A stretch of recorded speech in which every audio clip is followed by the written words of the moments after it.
It's reps. And the reality is, Jordan Peterson says this, bad stuff's going to happen. That's right. You know what I mean? Bad stuff is going to happen in your life, and you need to be strong enough to make those changes. You have to build that strength, dude. And, you know, you, not to say that you're going to purposefully put your kids through it. Yeah, without a doubt. Yeah. Helping them when they are is just training them, you know? And you sort of, correct me if I'm wrong, but it sounds like there was a part of you that wanted them to build that strength. Oh, yeah. There is, without a doubt. Without a doubt. You know, my daughter at the moment is going through this little phase where she hates school and she doesn't want to go there. They say at school. Yeah. And I'm like, I understand that that's how she feels. That's fine. But you have to go to school. I'm not going to write a letter to your teacher and say, you know, she doesn't like school, she's not coming today or for the rest of the year. No, you've got to persevere and you've got to go through it. And understand that this is part of your journey to do this. How old's your daughter? 7. So I was actually talking to someone yesterday who's got a 7-year-old daughter as well. And he was telling me how his daughter was having a massive tantrum in the morning because she didn't want to go play this sport at school or something. Or go do this run at school or something along those lines. And he's like, she was flipping out. And he's like, I was trying to deal with it this morning. And I was like, what's that like, man? Like, I can't even imagine what it's like sitting there negotiating with a 7-year-old. Like, this is what I love about kids. They are the best. Like, they are so persistent in getting there in what they want. Yeah, tell us care about what you think. Tell a 7-year-old that no, you can't play any video games anymore, or you can't do this, you can't do that. You have to. And it's like the answer isn't okay. Yeah, okay, Dad, thanks. But what if it's no, come on, 5 more minutes. Look, they are the best negotiators. Okay, if I clean my room for the rest of the week, can I play for another half an hour? It's like, no, pack it up. Okay, but I will, but just hear me out. Like and I love seeing that with my kids. Yeah. Because I'm like, don't give up. I like that persistence. I was saying this the other day to my wife. I was like, this is a good thing. They should be negotiating because somewhere along the way when you grow up, you stop negotiating. It's like, no. With what, life? With life, yeah, with conditions, with anything. It becomes acceptance. Could be work, whatever it might be. It becomes acceptance. Yeah, it becomes acceptance. They're like, yeah, no worries. So I want, this is your pay. This is your pay rise. You can't have that. You got to have this. Yeah. This is your pay rise this year. We're going to give you $5,000. No, but can I have more? No. Okay. Do you know what was a massive lesson for me once? My cousin, talk about pay and salary. I don't know where he got this from, but he's a couple of years younger than me, and he got a job offer. They called him and they're like, we're going to offer you, I don't know, it was $65,000 or whatever it was. And then he's like, it's got to be a bit more than that.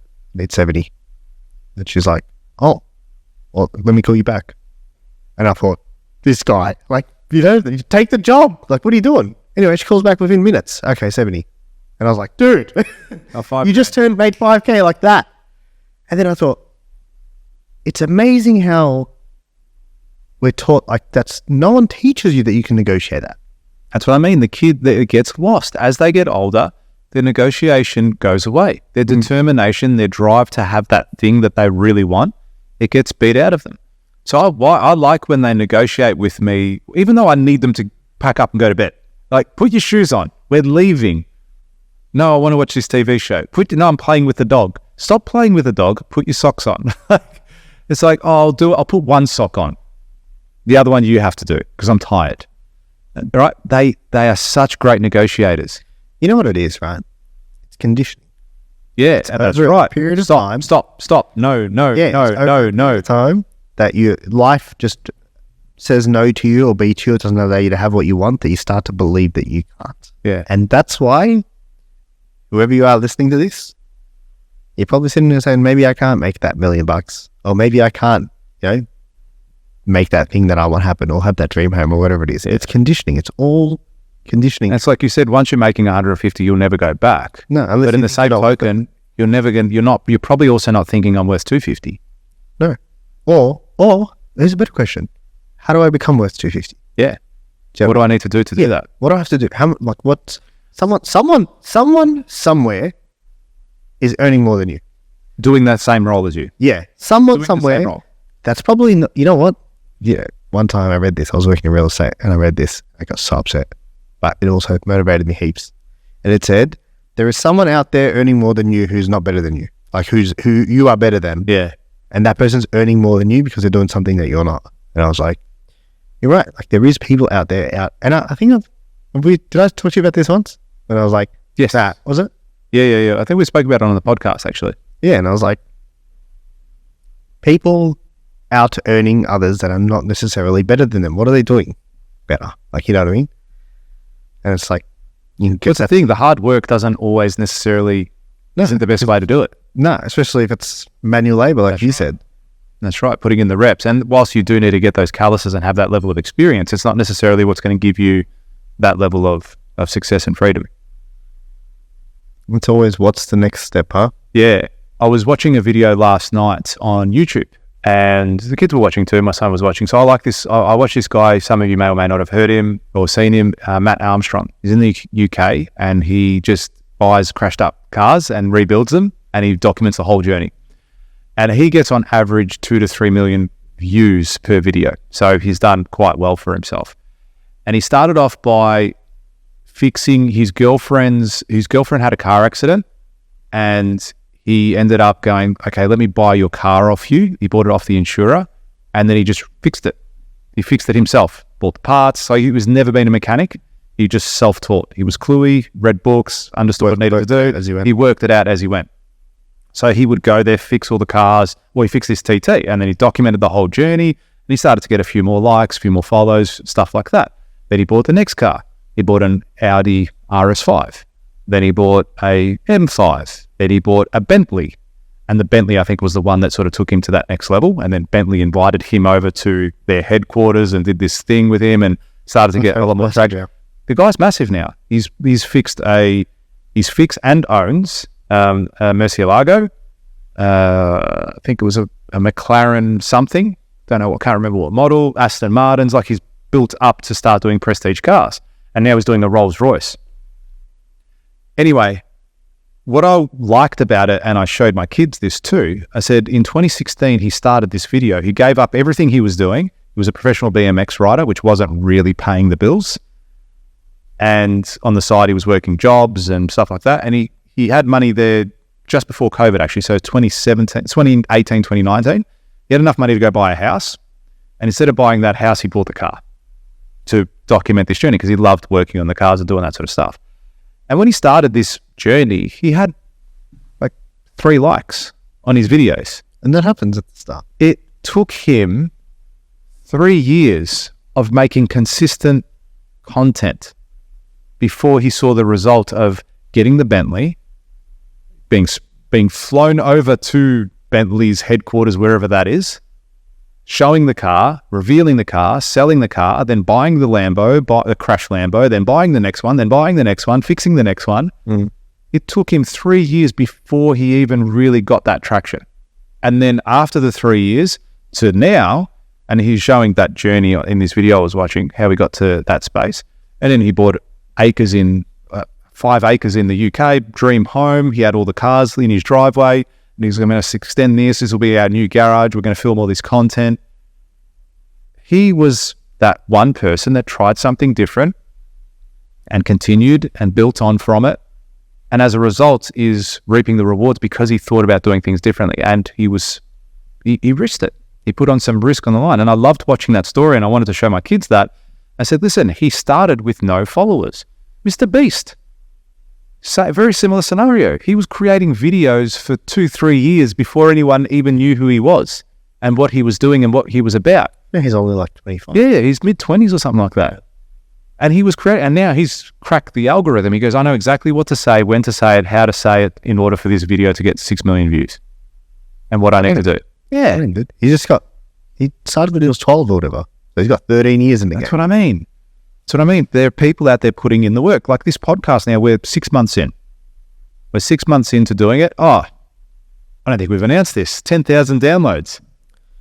It's how good's that? Yeah, it's actually about in the 6 months. Yeah, it's more than that now. I haven't told you, but we've recently... I didn't tell you that we bought the YouTube tool that shows us how to...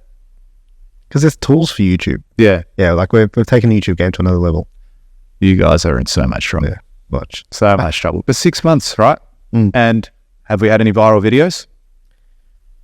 Apart from a couple of shorts now. Okay. When I say viral videos, has anything hit 1 million? Nah. Okay. Yet. We should give up. Not a chance. You see what I mean, though? Yeah. 6 months. Persist. 6 months. Every single week we've brought you a podcast. Every single week. My PT today asked me, he goes, hey, how's your podcast? I said, yeah, good. How's that conversation? I was getting a haircut the other day. The guy's like, how's the podcast? How's the podcast going? Yeah, it's good. Yeah, good, man. It's going well. We're having a lot of fun. Don't touch me. How else are we going to give you a haircut? Yeah. So it's like, look, you're going to look back at these 6 months one day when we're number one in Australia, when Joe Rogan's assistant sends us an email, says, hey guys, want to have you on the podcast. Let us know when you're available. We'll fly you out. Scott. What's his name? Joe Rogan. His assistant. Oh, no fucking idea.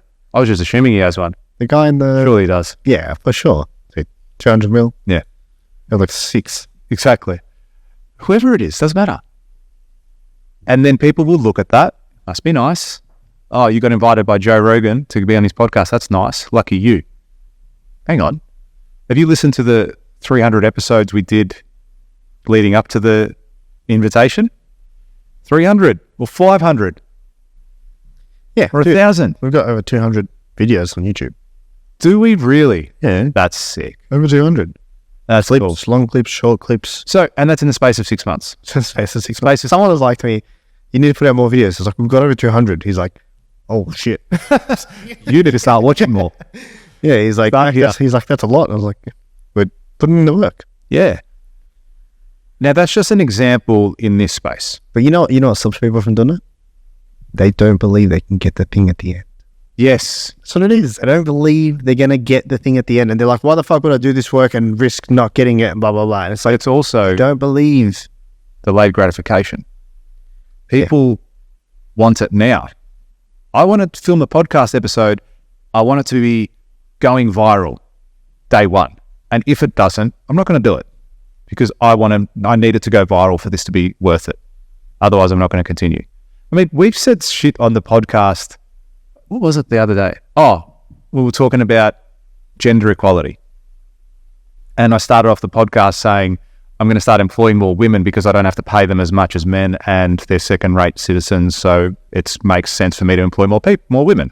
One of our most watched trailers, by the way. Was it really? Because that's what I was going to say. That 30-second intro. Yeah. When I said that, I knew we could use that as a shock.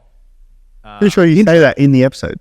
Oh, did I? At the end, that cap. Yeah. It was after it. Oh, that's right. I remember you saying to me, though. You're So like, hey, use that. I'm like, use that 100%. Yeah. Because that, to me, but that could have got 10 million views.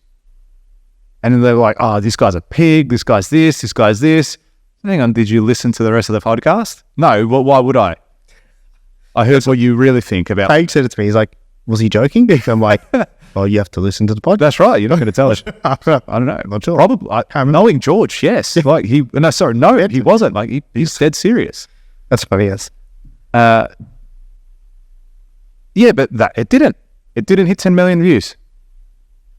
Okay, so I'm going to stop podcasting? No, we're going to continue. This is just an example of podcasting.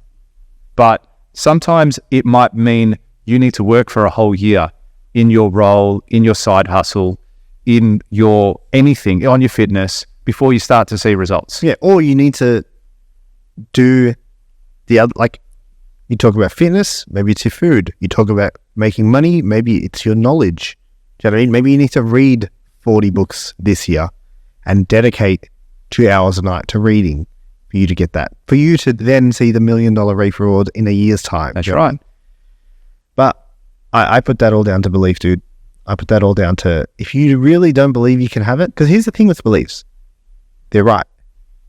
Like, if you don't believe you can, you can't. Do you know what I mean? Yeah. And if you believe you can, you will.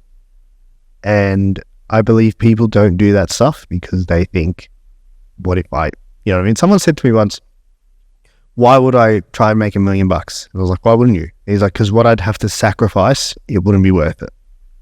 And I said, so you equate more pain to doing it than pleasure. Of course you're not going to do that. Right. You know what I mean? Of course you're going to. If you have that belief, you are not only going to not do it, you're going to stop yourself from doing it.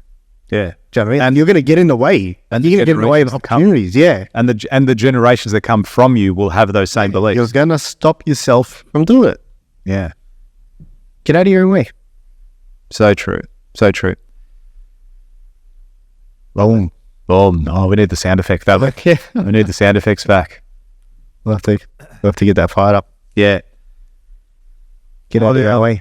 Yeah, get out of your own way. That's the core message for today, really, is be that 1%. Be the 1% of the 1%. Because I deep down believe everyone wants more. Make the change. I deep down believe it. Everyone does want more. So if you like this clip and you want to watch another one, click just over here. Or if you want to watch the full episode, you can click over here. Don't forget to subscribe to the channel and thank